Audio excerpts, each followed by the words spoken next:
There are moments in history so precise in their moral clarity that they feel almost constructed, as if the situation had been designed to ask one question and one person answered it. Most of the time, history does not work this way. Most of the time, the moral picture is complicated. The choices are ambiguous.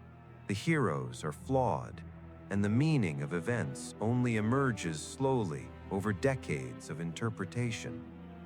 But occasionally, something happens that is simply, starkly, unmistakably itself. A man steps forward. He says, "Take me instead." And everything that follows is the consequence of that one sentence. Maximilian Kolbe was 53 years old in the summer of 1941, a Polish Franciscan priest who had been in Auschwitz for 3 months. He had been arrested by the Gestapo in February of that year, not for any act of resistance in the conventional sense, but for the operation he ran at a Franciscan friary in Niepokalanów near Warsaw, a friary that had become, under his direction, the largest in the world, housing nearly 800 friars and publishing religious and political material that the Nazi occupiers found inconvenient. He had also sheltered approximately 2,000 Jewish refugees at the friary. When the Gestapo came, he did not run. He arrived at Auschwitz in May of 1941, assigned prisoner number 16670. He was in poor health. He had suffered from tuberculosis since his 20s, and the disease had left lasting damage to his lungs. And the conditions at Auschwitz in the summer of 1941 were designed to kill people in exactly his condition, and quickly. He was assigned to hard labor, hauling heavy loads under guard, subjected to the casual brutality that the SS administered to prisoners as a matter of routine. He was beaten. He was driven to exhaustion. He survived and kept offering what he could to the people around him: his food, his encouragement, the sacraments that he administered in secret to fellow prisoners. He was, by the accounts of the survivors who knew him, genuinely remarkable in the way that certain people are remarkable, not through dramatic gesture, but through a consistency of character that held even when everything around it was designed to make consistency impossible. Auschwitz was constructed, among other purposes, to strip prisoners of their humanity, to reduce them through hunger, brutality, humiliation, and systematic degradation to a state in which survival became the only value and every other human quality withered. Most people subjected to those conditions experienced exactly what the system intended. Kolbe did not, or at least he found a way to remain something recognizable as himself in a place that was specifically designed to prevent that. In late July of 1941, a prisoner escaped from Block 14 of Auschwitz. The escape itself failed. The man was never found, and it is likely he died in the surrounding countryside. But the escape triggered the punishment that the SS had established for such events. For every prisoner who escaped, 10 would be chosen from the same block and condemned to death by starvation in the underground bunker known as Block 11. The selection was conducted by Friedrich Ritter von Riedel, the deputy Kampfkommandant, and Karl Fritsch, among others. The prisoners of Block 14 were assembled in the courtyard, and the SS officers walked along the rows, selecting men arbitrarily. One of the men selected was a Polish army sergeant named Franciszek Gajowniczek. When his name was called and he understood what it meant, death by starvation, alone in the dark, he cried out. He cried out for his wife and his children, the words of a man who understands in a single moment that he will not see the people he loves again. That was when Kolbe stepped forward. He stepped out of the row and walked toward the officers. This was itself an act that could have resulted in his immediate shooting. No prisoner left their place in formation without permission. Fritsch demanded to know who he was and what he wanted. Kolbe told him he was a Catholic priest. He told him he was old. He pointed to Gajowniczek and said, "That man has a wife and children. I am alone. I would like to take his place." There was a silence. What went through Fritsch's mind in that silence is not recorded and cannot be known. He was not, by the testimony of survivors, a man given to mercy or sentiment. He ran one of the most lethal institutions in human history with considerable efficiency and without apparent moral distress. And yet, he agreed.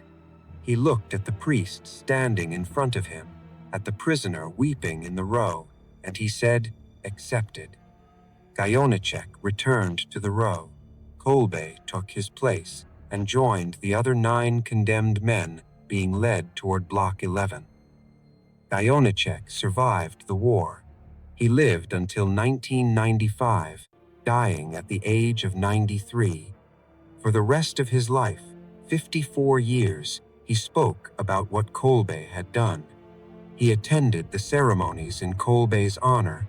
He stood at the canonization in Rome in 1982, when Pope John Paul II, himself a Pole, who understood what Auschwitz meant in ways that no outsider fully could, declared Kolbe a saint and specifically designated him a martyr of charity. Gajowniczek wept at the ceremony. He had been weeping in one way or another since the day in 1941 that a priest he had never met stepped forward and gave him his life back. Block 11 was a building designed for punishment and death. The cells in its basement were small, dark, unventilated. The 10 men were placed inside without food or water, and the door was locked. The SS expected them to be dead within 2 weeks. In previous selections, the condemned men had died in conditions of extreme distress, maddened by thirst, fighting each other in the dark, the sounds from the cells audible to prisoners passing in the courtyard above. It did not happen that way this time. From the basement of Block 11, the guards and the prisoners who passed by heard something they had not expected to hear.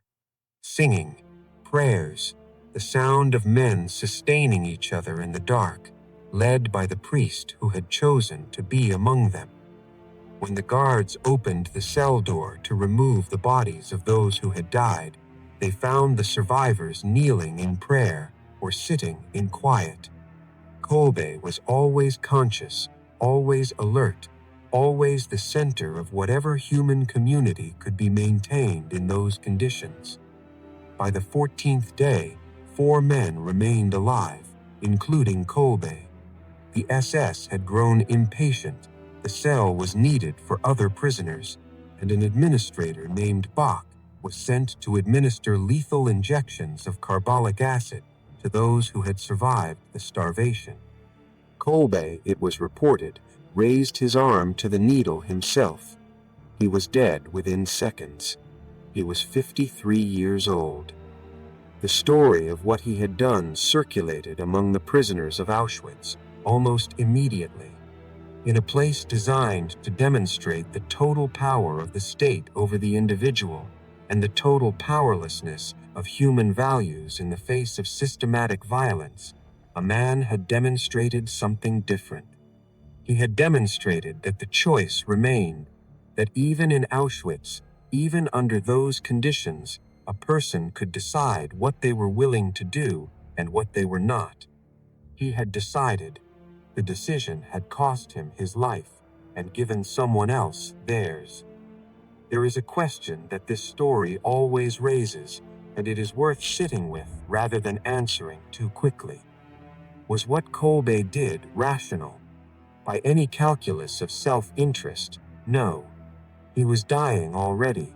Tuberculosis and Auschwitz together would have finished him within months regardless. Perhaps he understood this. Perhaps the calculation was less generous than the gesture appears. But this reading, even if partially true, does not diminish what happened. Gajowniczek went home to his family. Kolbe went into the dark singing. Whatever the internal architecture of the decision, its outward shape was the shape of pure gift. One life offered for another, without condition, without negotiation, without the expectation of return. Maximilian Kolbe was canonized on October 10, 1982. He is the patron saint of journalists, prisoners, families, and the chemically addicted, a list that reflects the breadth of his life's work, which extended far beyond the single act for which he is remembered. He spent decades building institutions, publishing, writing, organizing, working in Japan, building a radio station, sheltering refugees. He was a complicated, energetic, ambitious man whose life had many chapters. But the chapter that matters most is the one that lasted 14 days in a basement in Auschwitz, where he led 9 dying men in song and prayer, and demonstrated, in the most extreme possible conditions, that a human being could choose to be a light rather than a shadow. The darkness of Auschwitz was real and total.